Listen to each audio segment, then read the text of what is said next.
सदा ना रहा है, सदा ना रहेगा, अरे जमाना किसी का नहीं चाहिए, दिल दुखाना किसी का। बाबा कहते देवी जाओ, कुछ गढ़ों को लेकर के भेज दिया और मैया सती गई, माँ से मिली, बहनों से मिली, यज्ञशाला में जाकर देखा तो सबका भाग है पर बाबा का नहीं है, बड़ा दुख हुआ।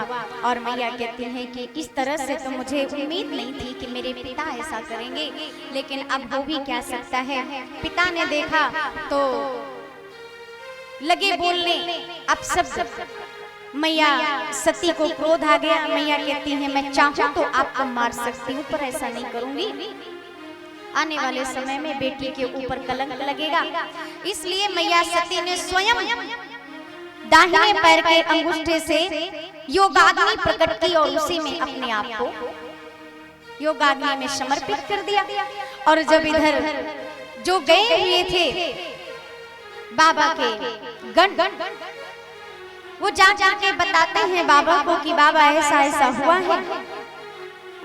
तो बाबा ने अपनी एक जटा से एक जटा उखाड़ के पृथ्वी पे जैसे ही मारा, वीरभद्र उत्पन्न हुआ और वीरभद्र को भेजा। वीरभद्र ने सारे यज्ञ का विध्वंस कर डाला, यहाँ तक कि दक्ष के सर को काट के उसी हवन कुंड में स्वाहा कर दिया।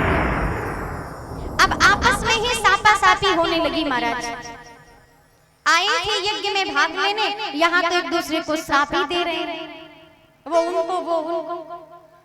रघु ऋषि ने भी बहुत महाराज दक्ष का सपोर्ट किया। कहते कि भाई हम आए हैं इनके यहाँ पे यज्ञ करवाने के लिए, तो इनका नहीं करेंगे तो किसका करेंगे। श्राप देने लगे एक दूसरे को। तब तक जाकर के महादेव जी आए और महादेव जी जैसे आए तो मैया सती के शरीर को उठा करके जैसे चलने लगे। सबने प्रार्थना की कि प्रभु हमारे दक्ष जी को पुनः वैसा ही कर दीजिए। प्रार्थना स्वीकार किया बाबा ने, बकरे का सर उनके धड़ पे लगा दिया। और आज दक्ष जी को पता चला कि अहंकार क्या होता है। सती के शरीर को, जलते हुए शरीर को लेकर के चले गए और यहाँ जैसे मानो प्रलय की स्थिति आ गई हो, तो उस समय सारे देवता जाकर के प्रार्थना करते नारायण जी से। नारायण ने अपना सुदर्शन चक्र छोड़ा और जब सुदर्शन चक्र छोड़ा, मैया सती के अंगों के टुकड़े करने लगा। जहाँ जहाँ वो मैया सती का एक एक अंग का टुकड़ा गिरा, वहाँ वहाँ शक्ति पीठ स्थापित हो गए। वैसे तो 51 शक्ति पीठ कहे जाते हैं, लेकिन कहीं कहीं गिनती में 52 भी आते हैं।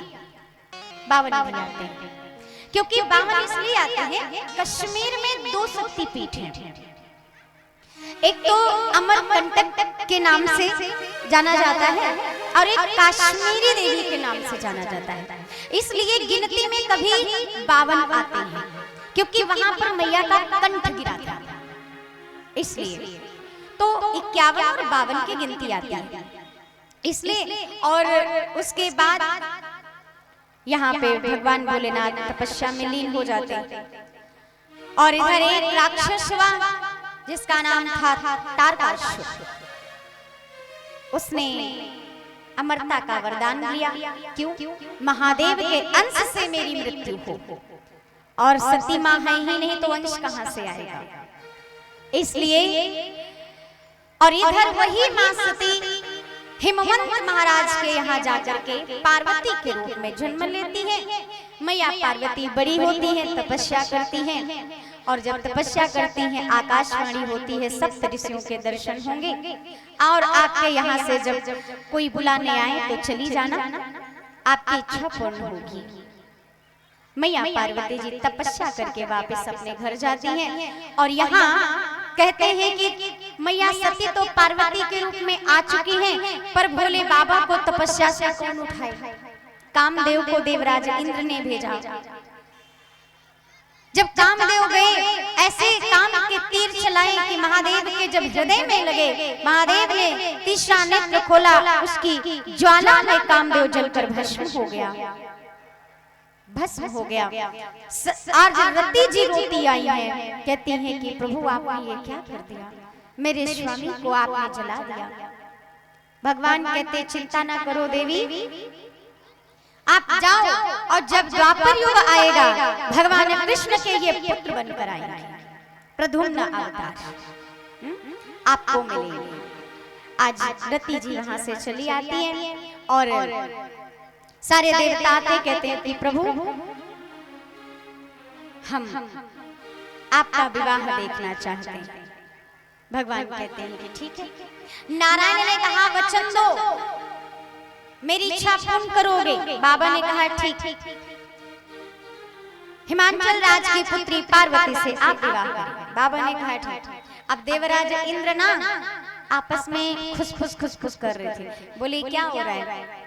बोले कि ये सब कह रहे हैं अभी तो आपने कामदेव को भस्म कर दिया और अभी आपने विवाह के लिए हाँ कर दिया। समझ में नहीं आया, कुछ समझ में नहीं आया। बाबा बोले कि चिंता ना करो, क्योंकि तुम हो देव और हम हैं देवों के देव महादेव, इसलिए हमें पता है क्या करना है। और यहाँ पे भाई ब्रह्मा जी ने लगन पत्रिका देखी और सुंदर से निमंत्रण पत्र बनाए गए, नारद जी को भेजा जाओ। इधर से हेमंत राज ने भी सुंदर सी लगन पत्रिका बनवा करके कैलाश पर भिजवाई है और आज सुंदर सी बारात सज रही है। और सुंदर सी बारात जब भोले बाबा की सज रही है, सारे देवता अपनी अपनी सवारी ऐसा चमका के महाराज लाए हैं कि पूछो मत, बड़े प्रसन्नता से। और यहाँ तक कि भगवान विष्णु ने तो उपहास किया, ऐसा कहते हैं कि बाबा जैसे आप हो, आपके अनुरूप बारात नहीं है, आपके अनुरूप बारात नहीं है। क्यों? क्योंकि महाराज बाबा तो वैसे ही बैठे थे एकदम, कोई श्रृंगार नहीं। जो बाबा के साथी थे तो उन्होंने कहा बाबा आपका विवाह है, आपको तो दूल्हा बनना है। बोले हमें काहे की चिंता, हम जैसे हैं वैसे ठीक है। ऐसे थोड़ी होता है, फिर क्या होता है? गणों ने कहा बाबा आप चिंता ना करो, हम करते हैं। आज तो गढ़ गए और महाराज एकदम बाबा के जो बाल बिखरे हुए थे ना, उठाया और एकदम जटाजूट बनाया। बोले ये तो हो गया मोर, दूल्हे का मोर। और दूसरा कहा कि सेहरा चेहरा ढक जाता है। 20-25 सांप उठाकर लाए और मुख ऊपर और सभी के पूंछ आगे लटका दिए आगे। और कहें बाजूबंद भी सर्पों का, कुंडल भी बिच्छू के, गले में हार भी सर्प का। अब तो महाराज के पाउडर क्या लगाएं? बोले पाउडर क्या लगाना है? गए और शमशान से भस्म लेकर आए, ऊपर से नीचे तक लगा दिया। वाह बाबा, कर्पूर के समान श्वेत एकदम, ऐसे कहते ना कर्पूर गौरव, इतनी सुंदर बाबा।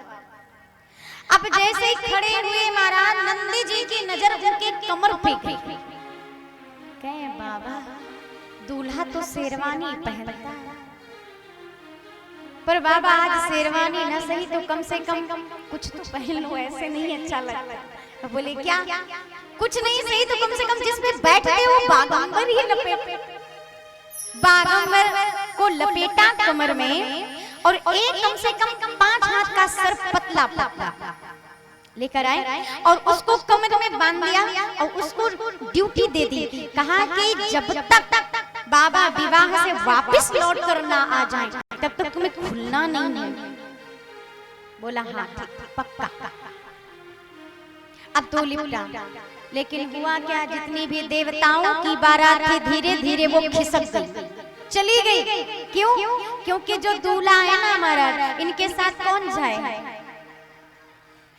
अब गढ़ देख रहे हैं, वो कहते हैं कि बाबा बारात तो गई बिना दूल्हे की। पहली बारात ऐसी थी जो बिना दूल्हे की गई थी, दूल्हा बाद में गया था। तो बाबा के चिंता ना करो, हम हैं, अपनी बारात हम अलग से बनाएंगे। जो बजाई श्रृंगी रंगी महाराज जाके शमशान में कहा हर हर महादेव, और जितने भी थे ना भूत प्रेत डाकनी साकनी पिशाचनी चुड़ैल सब के सब मारा जा गए। गजब बारात, सब आगे निकल कर बाबा कहे वो तो वीआईपी थी, ये वीवीआईपी है, ये सबसे बड़ी वाली है। अब महाराज जहां बजा डमरू, हुआ नाद, सब तो नाच रहे हैं। थोड़ी दूर पे जाकर के नंदी जी की नजर बाबा की कमर पर पड़ी। अब नंदी जी कहे हमने तो जो बांधा था वो कहां गया। अब साइड में देखे तो नाग देवता मस्त मगन। पूछे क्या हो रहा है, बोले डांस हो रहा है। बोले हमको क्या ड्यूटी दिए थे। बोले सब नाच रहे, हमारा डीजे बजे और कोई नाचे ना, ऐसा हो सकता है। सब नाच रहे। अच्छा चले। अब जैसे नगर के बाहर बारात पहुंची, जो पहली देवताओं की, उनको तो जनवासे में रुकवाया गया। बाबा की बारात गई तो इनको कोई लेने तक नहीं आया, अगवानी भी करने नहीं आया। कुछ बच्चे दौड़े दौड़े जा रहे थे, तो जैसे बच्चे कहते हैं कि माला हम पहले पहनाएंगे, हम पहले पहनाएंगे। जब बाबा के पास पहुंचे तो एक रुक गया। वो कहता है सुनो, इशारा करें तो हम भाग लेना। बोले भाई अगर सामने वाले की एक नजर हम पे पड़ गई तो हम वापस लौट कर नहीं जाएंगे। अच्छा ऐसी बात। बोले हाँ। सब भाग गए और वापस ऐसा भाग कर गए कि खिड़की दरवाजा सब बंद, आज के बाद तो कभी नहीं खुलेगा। ऐसा बुखार पकड़ा कि हमारा 2-4 दिन तक तो घर से बाहर नहीं निकले। और तो यहाँ मैया की सखियां देख रही थी। अब मैया की सखियां देख रही थी, वो तो जाकर के मैया से कहती है, मैया कहती है पार्वती तुमने ये क्या किया, तुमने कैसा दूल्हा चुना है, तुम्हें पता है तुमने कैसा दूल्हा चुना है। अरे हम देख कर आए हैं। क्या भैलो को